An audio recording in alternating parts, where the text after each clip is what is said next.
25, breaks a couple of tackles, and look at him go! He could go all the way! Touchdown! Winning is not a sometimes, it's an always.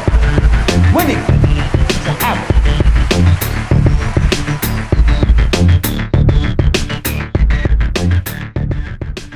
What's up, sports fans? Welcome back to another great episode of Gut Check Podcast. Still sticking with this video podcast thing. Glad you're joining us. I'm your host, Matt Williams. With me, as always, good friend and co-host Seth Floyd Hansen. All right, draft is over. Offseason's winding down. We're talking predictions here, man. Are you excited? Dude, I could talk predictions till I'm blue in the face, man. Like that's what I do most of the time if I'm talking sports, is making some kind of prediction, especially win-loss like NFL like we're doing today. I'm really excited. I think it's going to be good. Yeah. So we're just going to do one division here. I mean, we're stretching this thing out because there's not a lot of sports going on, as we all know. So we want to have content for you guys. We'll focus on one division, go in depth there, and predict how it's going to shake out. So we're going to start with the AFC North this episode. As we all remember from last year, Baltimore Ravens ran away with the division. Some struggling teams within that division, and the Ravens were proven to be one of the better teams in the AFC throughout the regular season last year. Let's see if they can repeat. So, of course, Ravens, Steelers, Bengals, and Browns round out this division. We're going to start at the bottom, work our way up. So who do you have finishing last in this division here? So I don't think this is any surprise. I'm sure we're the same here. I'm going to go with the Bengals finishing last. The Vegas line, at least that we've pulled up, it's at 5.5, their win total.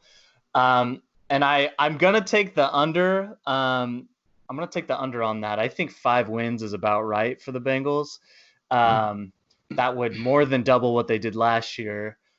Certainly going to be a better team this year. You got to think that Zach Taylor as head coach will fare better in his second year. The big addition with Joe Burrow. And the news, they just released Andy Dalton this morning. Not that wasn't going to make much of a difference anyway. Mm-hmm. But I think the division gets better, at least at the top this year. So I don't know if I see the Bengals sneaking a win from the Ravens or sneaking a win from the Steelers. Mm-hmm. And 5 wins feels right. That actually feels a little high. I think they're probably a 4-win team, but maybe 5 wins. So I don't know. That's where I would. That's like the safe bet, but I don't think anything crazy is going to happen out of Cincinnati this year. Yeah. So what if I told you I disagreed with you right off the bat here? Then that would be breaking news and never happened before.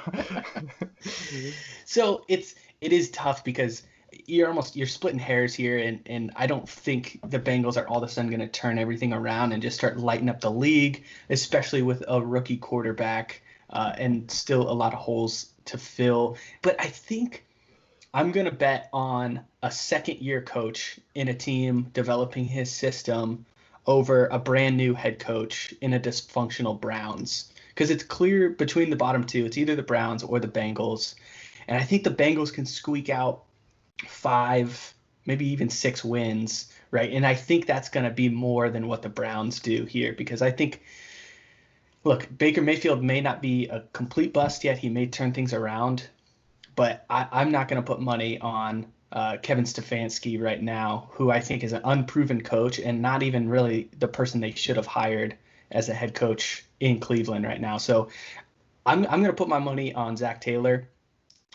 Like you said a couple episodes ago, Bengals were close and very competitive in their games last year. Obviously, it didn't turn into a lot of wins, but that could turn around, and that luck just needs to switch a little bit. So I think Zach Taylor was some of those pieces that they picked up in the draft, like T. Higgins, Joe Burrow. I'm going to count on them to make some big plays right away and squeak out a few close wins to get them. I mean, still, it might only be 5 wins. On the very upper end, it'll be 6, but that'll be enough to put them in 3rd place. So the Browns rounding out 4th place here.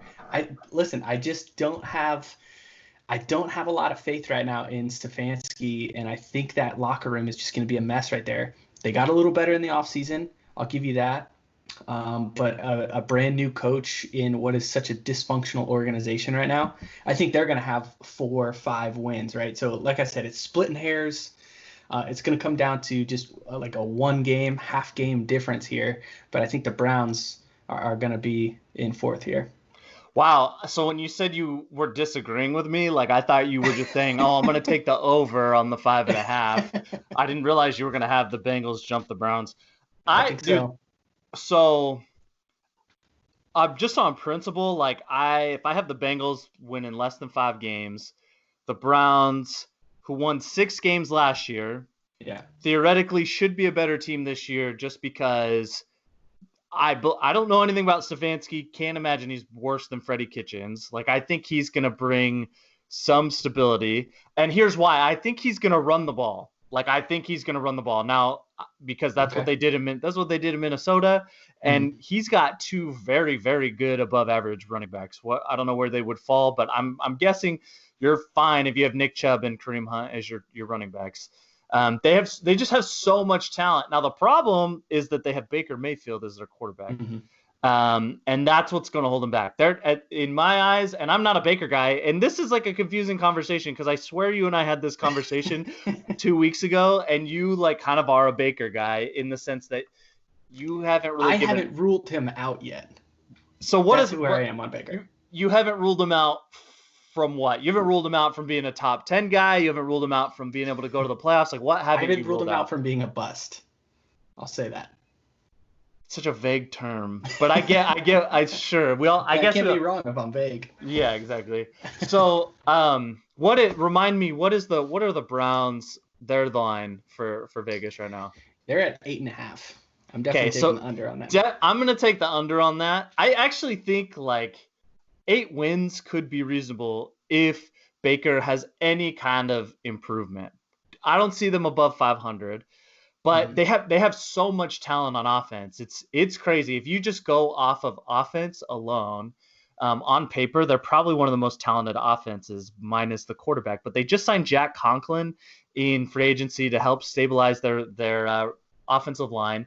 You signed Austin Hooper, who's a very good tight end. You have David Njoku, Landry, OBJ, those 2 running backs we already talked about. The biggest wild card is Baker, and the best thing Stefanski could do. And one reason I think Stefanski might be okay at the job is like run the ball, give Baker, like take a lot of pressure off Baker and set up some play action. And like that should improve. I mean, they only won 6 games last year. The biggest thing going against him, other than Baker, is I do think the top of the division got better, and the Bengals got better. Like I'd be surprised if the Bengals didn't at least split with the Browns this year. So, but 9 wins is too much. I think 8 wins is probably the Browns ceiling.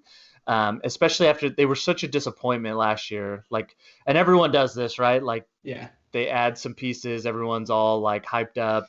Sure. And then it just was super disappointing. But so I'm taking the under, and I think they come in 3rd in that division.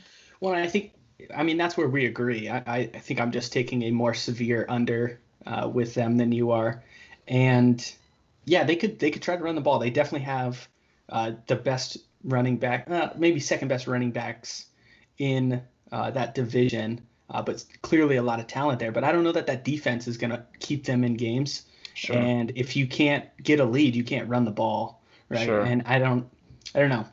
It could work. We've talked about the talent on the Browns before. We talk about it, for the past like 3 years. It seems like they're getting better. Sure. And they keep disappointing. So my hesitation mainly stems from Kevin Stefanski, and let's see what he can do as a new head coach. What would have been? I think we touched on this a little bit, but what would have been the better hire for the I think the coach from Kansas City. Yeah. Blindheim, right? Yeah, I'm not even gonna try to say his name. I don't know, but I know who know who you're talking about. He would have been. So you still would have gone non-proven head coach. Not that there were like a lot of proven head coaches, but I remember like when Mike McCarthy's name was out there, like I thought that was the Browns, like that's the route they should go. If you're a team like the Cowboys could have gone like the young up and coming coordinator direction because you have some talent, and you've had some success.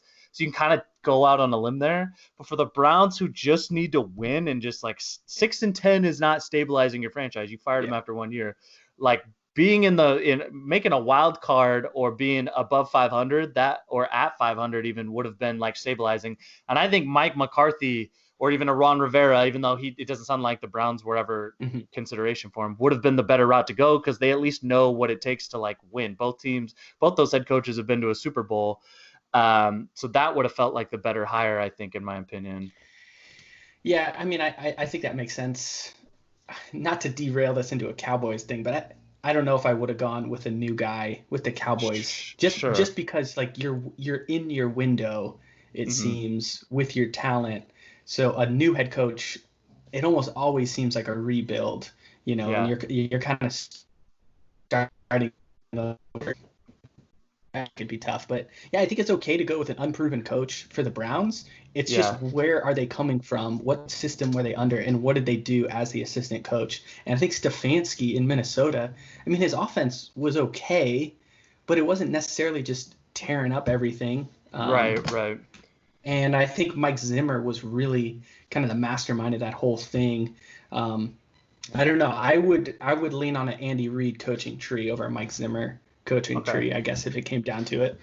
So he's going to like Stefanski's going to a similar situation though, like a quarterback that not a lot of people are high on and a really good running back.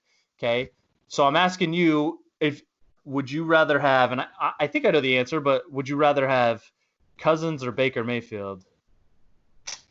I'd rather have Cousins. Yeah, well, I'm just because the difference is. You like you're not out on Baker, so I'm asking because you know what you're getting from Kirk. Kirk has hit his ceiling, and maybe Baker like is younger, maybe under a new system. I mean, he hasn't been in a stable organization. I would take Kirk as well, but I would take the Browns' offensive weapons, I think, more than the Vikings, don't you? Outside of the quarterback, maybe. I don't know if it's as clear because you get talent obviously with Odell Beckham, but you get the drama that comes with him as well, right? But you had some drama with Stephon Diggs. If you could have worked that around, but I mean, both of those had two great wide receivers in Adam Thielen and Stephon Diggs, and then Jarvis Landry and Odell Beckham. The running back duo. Yeah, probably with the Browns a little better Nick Chubb and Kareem Hunt than just Dalvin Cook. I think it's pretty close, but yeah, I guess you go with the Browns. Yeah. Minus the quarterback there. I think it's a toss-up. I guess, like, personal, like, we've never really gotten into it. I'm not the biggest Adam Thielen guy, so I think a lot of people would look at that wide receiver core and be like the Vikings are better, and I just don't know because I love Jarvis Landry. I think he's a reception machine. And if they can just figure out whatever funk Odell Beckham is in or whatever, if they can just get his game elevated going again, like I think it's a good situation. But regardless, like I don't believe in Baker. I want Stefanski to do well because like I'm all about like coaches getting their shot. But it's a tough situation, man. It's a tough situation for sure. No doubt. I'll try another stab real quick at that Kansas City coach's name, Eric Bieniemy. So I wasn't even close. Bieniemy, yeah. Bieniemy. It sounds a little better. We can go that, or you can just call him the KCOC, so that works too. KCOC. Yeah. All right, so a little split there at the bottom two. I got the Browns at the bottom, then the Bengals. You have that flipped. So then second place, I'm sure we're gonna agree here. Pittsburgh Steelers. What do you got? Yeah, I'm going Pittsburgh. And what's the line on them is 9.5, correct? I have it just 9 even. Just at 9. So I'm going to take the over on Pittsburgh at 9. I think the AFC is kind of all over the place. Traditionally, we've had some good teams at the top, and then there's kind of a drop-off. So the three teams I'm thinking right now at the top of the AFC, you're thinking Kansas City, the Ravens, and I guess you got to throw Tennessee in there, right? They played so well, and I like what they're doing. But other than that, it's kind of a free for all. Like it's kind of all over the place. And with how good the Steelers played at the end of the year last year without Big Ben, like I gotta think that they're gonna be pushing for a wild card, especially with that extra wild card spot now, which they would have been in last year. They would have been that 7 seed. Getting Big Ben back is huge for them. Now, the one thing that could push them for the under less than 9 games would be if Big Ben just falls off, or doesn't stay healthy again, I guess. But Big Ben's he's a big guy. Like he's gonna have some amount of strength no matter what. Yeah. He's probably not gonna go complete noodle arm. And their defense played so well at the end of the year in the later part of the season that I think that they're going to be a very solid team that you're going to have to watch going into the playoffs. They had one of my favorite draft picks, and I just had it. One sec on my phone right here. It was the McFarland. I can't remember his first name, but the running back out of Maryland, Anthony McFarland Jr., running back out of Maryland, 4th round pick. They did that because there's some toss-up about James Conner and what he really is. Matt, did you ever watch, and I don't blame you if you haven't, but have you watched a Maryland football game with Anthony McFarland? You know, I might have, because I knew Maryland would beat up on Texas more than they should have. Okay. I can't remember if I saw McFarland. I think I remember someone else on their team, though. So McFarland is explosive, dude. Yeah. Go watch and anybody who's listening, you wanna get a feel for what this dude is. Like 2 years ago, Ohio State went to Maryland, and for a little bit, Maryland was leading in that game, or it was tied. But it was because McFarland ripped off like 2 70-yard touchdowns or 2 80-yard touchdowns because he just outran everybody, just explosive. But he's physical too. He's like a mini version of Marshawn Lynch, in my opinion. Probably a little faster, probably not as physical, but just kind of his style of running. And with the uncertainty at running back there, like I think he's going to be a sneaky like weapon that as the season progresses, you're going to see him get on the field and make the most of his opportunity. So anyway, I would slot, and I'm sure you and I will do a playoff prediction, way too early playoff prediction. But I whenever we do that episode, like I fully expect to have Pittsburgh in there somewhere. And I think 10 wins is about right for them. I think that's where they should be. Yeah, looking at this line, I wouldn't put any money anywhere near it because I think 9 is about right. And it's just hard to predict with injuries and things like that. But it's definitely a good sign for Steeler fans if you can go 8-8 without Big Ben, without Juju Smith-Schuster some of the games, without James Conner, however you feel about him, you know, that your 3 best skilled position players were out at some point during the season for significant time. And you still finish 8-8 in a tough division and a tough conference last year. So I think that's a good testament to definitely what Mike Tomlin's doing in that organization. It's crazy to think that people were going to fire Mike Tomlin. I know. Or his name was certainly out there. I mean, he's been one of the most stable coaches and one of the best coaches throughout the NFL since he's been there. So definitely credit to him where it's due. If I'll go over here. I think 9-7, 10-6. I think seems about right because it's still a tough conference. I think they could split with Cincinnati or with Cleveland. Any of those, I mean, it could be tough. Maybe they'll split with Baltimore because those games are just always tough. You know, I don't see them necessarily sweeping anybody within their division, and they have some tough games to play in conference as well. So, yeah, not much more to add. They got a few better pieces. I like the Eric Ebron pickup to go along with Vance McDonald. Chase Claypool, their second-round draft pick, the wide receiver out of Notre Dame, may be able to help them out there. But the biggest key overall is just the health of that team. So if they stay healthy, they can definitely push for that, probably the top wild card seed, I would imagine. Yeah. No, I think you're right on. My one cause for concern with the Steelers is outside of Big Ben's health would be kind of the receiving core. Like, we're so high on Juju Smith-Schuster, but man, and then last year's not a great sample size, but without Antonio Brown, like his game it's going to be different. And I don't know if Chase Claypool is like the answer that's going to do that. But, if you have a year with Ben leading the offense in this situation, like I'm sure they can get creative and be successful, even if it's not what they were 3 or 4 years ago. Yeah, I think Big Ben definitely makes those receivers better than Devlin Duck Hodges or Mason, don't take my helmet, Rudolph, Yeah. I would agree. So that's a really hot take, and like that's the kind of content we're providing. So you're welcome. Thanks for tuning in. All right. So again, agreeing on number 2. So that leaves us with the Baltimore Ravens finishing number 1 in the division. And I know you mentioned to me their over-under was pretty high first time you saw it.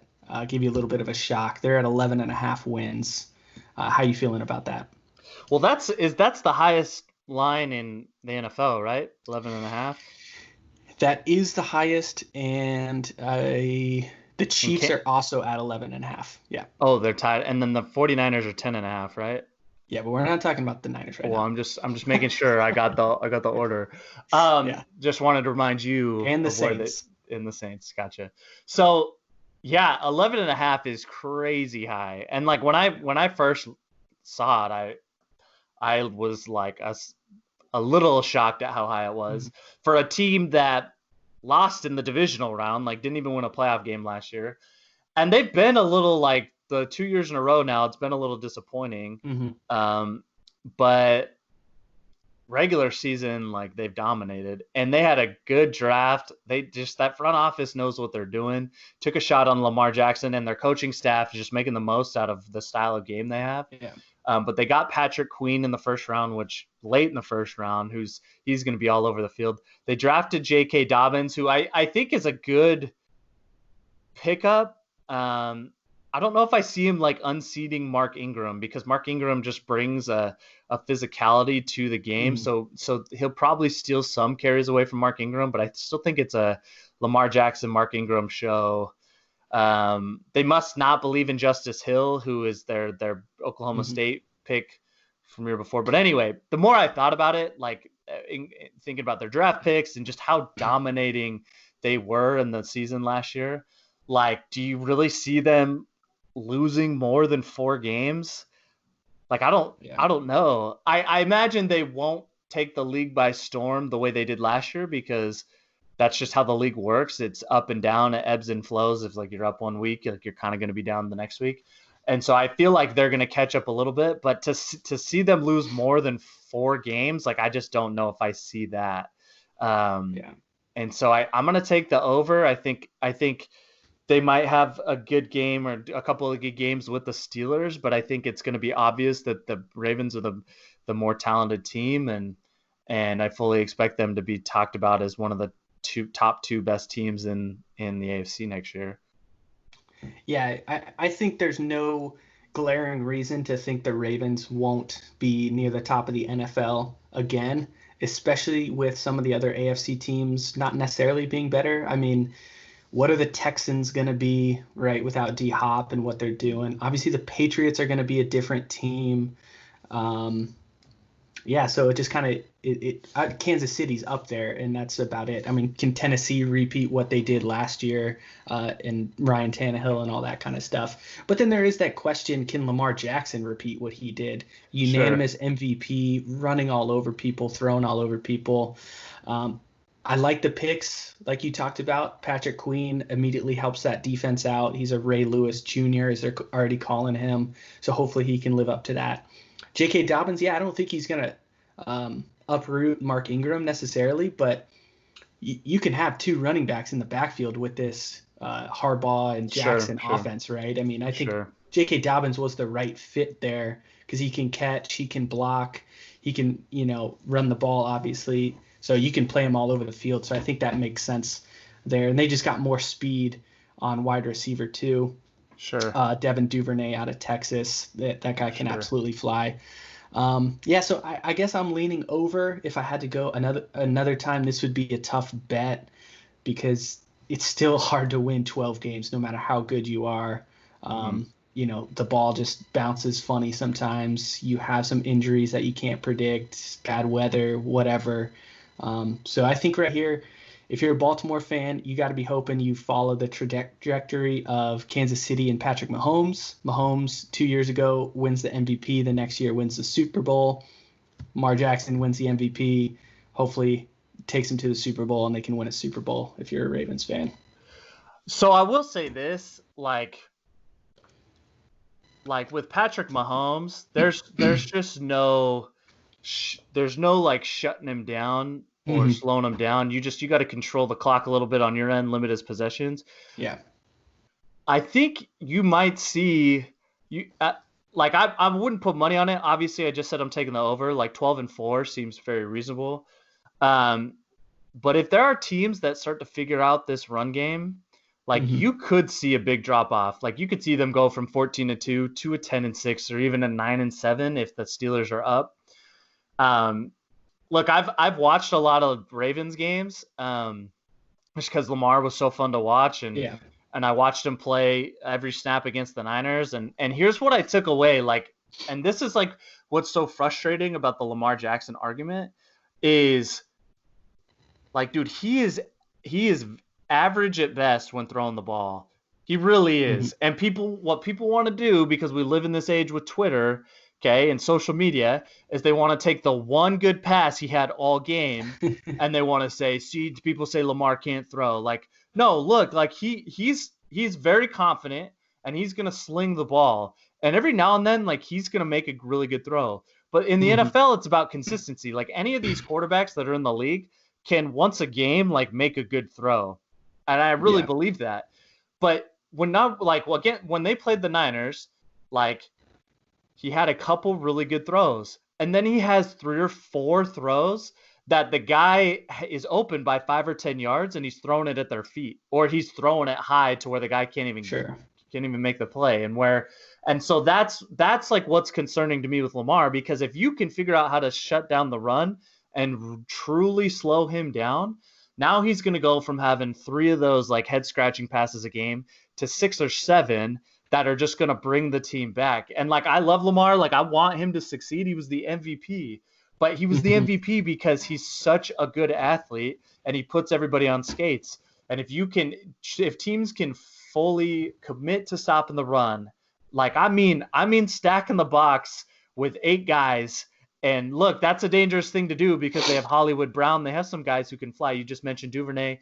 But like, that would be what I would do if I'm a defensive coordinator. I'm saying, you literally are going to have to beat us with your arm, because I think his arm is average at best. It really is, at least his accuracy. Yeah, I mean, the toughest thing is now there's a blueprint out there on how to beat the Ravens, and that's what the Tennessee Titans did, right, in the divisional round. They stacked the box, they blitzed him, they threw him off his game, because like you said, right, Patrick Mahomes is a guy who can create an offense. Lamar Jackson makes offense out of the system, I think is the difference. And obviously he extends it farther because he is an athlete. He can, make a few more yards and he can break tackles, make people miss. But I think that's a little different than how you create an offense like Mahomes can do, right? So if you get Jackson off his game, force him to throw a little bit more, take away the play action, that will slow him down. So it'll be up to Harbaugh and that staff to try to adjust and develop him, which is obviously harder to do now that you don't have this same sort of off-season period with this pandemic. And then what I always hear from Tony Kornheiser, right, when I listen to him, other coaches get paid to coach as well. So now there's tape on there. There's tape on how to stop him. Those coaches are definitely watching it. If you're in the AFC North, you better be watching all that Tennessee film on how to stop Baltimore, and all the tape on Baltimore on what they're doing all the time and how to stop them. And other top tier coaches are just going to be doing that as well. So sure. It'll be interesting to see that chess match. Sure. And I mean, like, so Patrick Mahomes, when his MVP year, like, he literally looked like the greatest quarterback to ever pick up a football. Yeah. You know what I mean? Just the way he was throwing it downfield, put it on a dime. And then the next year, no look passes, like, literally couldn't do anything wrong. Well, and then last year, like, still a great quarterback, obviously going to be a top 5, top 3 quarterback for a long time in the league, but he didn't have the same statistical season. Like there are teams that were, like you said, they're getting paid to coach too. And so they found some ways to kind of neutralize some of the things they were doing. I know he got hurt and was hurt for a few games, but he looked different last season than he did that first year when he took the league by storm.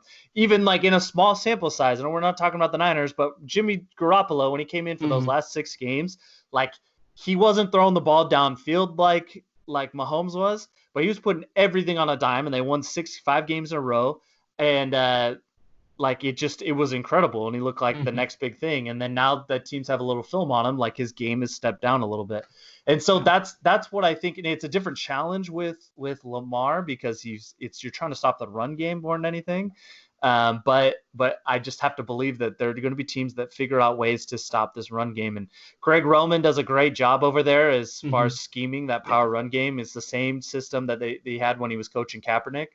But eventually teams, they were able to stop Kaepernick as well with his legs. So, and I'm just going to clarify, like I think Lamar Jackson is a much better quarterback than Kaepernick, but in that same fashion, like teams are going to figure out ways to slow him down.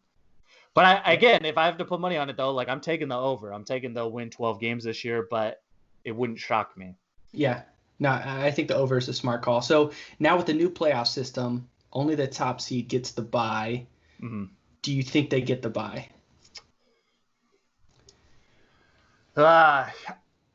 Yes, I do, because I have a sneaky hot take. I don't know how hot take it is about the AFC West, but I think the AFC West is going to be a lot tougher, and so I don't know if I would take, like when we will get there at the AFC West episode, but I don't know if I would take the over on the Chiefs at 11 and a half.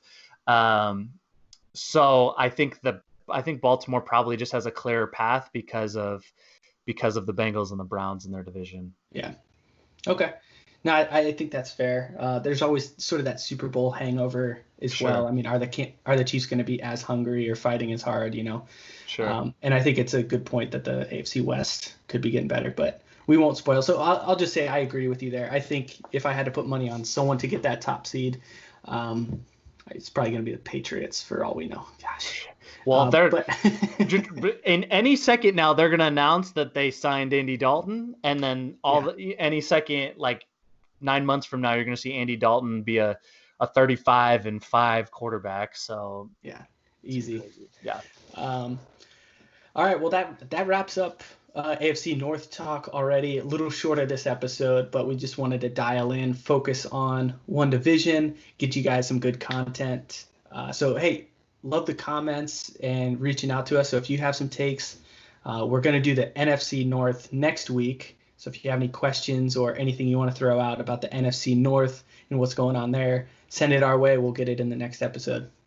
Yep. Thanks for tuning in, guys. Hopefully you're making it through this quarantine. Hopefully we make it a little easier for you, give you some sports content.